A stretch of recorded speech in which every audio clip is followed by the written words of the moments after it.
બકરીદના તહેવારને ધ્યાનમાં રાખીને સુરત પોલીસે વ્યાપક સુરક્ષા પગલાં લીધા છે। કોઈ અપ્રિય ઘટના ન બને તે માટે રાંદેર પોલીસ સ્ટેશન હદમાં વિશેષ કોમ્બિંગ ઝુંબેશ હાથ ધરવામાં આવી।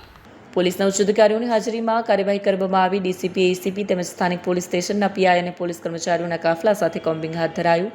શંકાસ્પદ તત્વો પર નજર રાખી શકાય અને કાયદો અને વ્યવસ્થા જળવાઈ રહે। બીજી તરફ સુરક્ષા વ્યવસ્થાને વધુ મજબૂત બનાવવા માટે ડીસીપી લખધીરસિંહ ઝાલાની અધ્યક્ષતામાં શાંતિ સમિતિની બેઠક બોલાવવામાં આવી। બેઠકમાં તહેવાર દરમિયાન સામાજિક સંવાદિતા જાળવવા અને શાંતિપૂર્ણ ઉજવણી માટે વિવિધ સમુદાયોના આગેવાનો સાથે ચર્ચા કરવામાં આવી।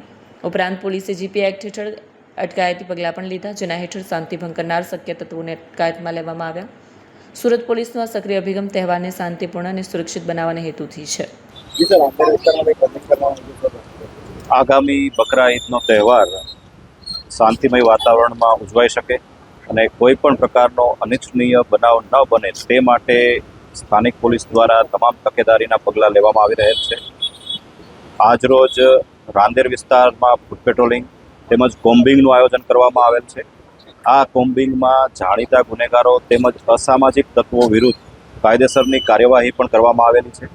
જીપી એક્ટ 135 સહિતના અટકાયતી પગલાં હેઠળ પણ કાર્યવાહી કરવામાં આવી રહેલ છે। આ ઉપરાંત શાંતિ સમિતિની મિટિંગ પણ લેવામાં આવી રહેલ છે। ટૂંકમાં આગામી તહેવાર શાંતિમય વાતાવરણમાં ઉજવાઈ શકે અને કોઈ પણ પ્રકારનો અનિચ્છનીય બનાવ ન બને તે માટે તકેદારીના ભાગરૂપે કોમ્બિંગ સહિતના પગલાં રાંદેર પોલીસ દ્વારા લેવામાં આવી રહેલ છે।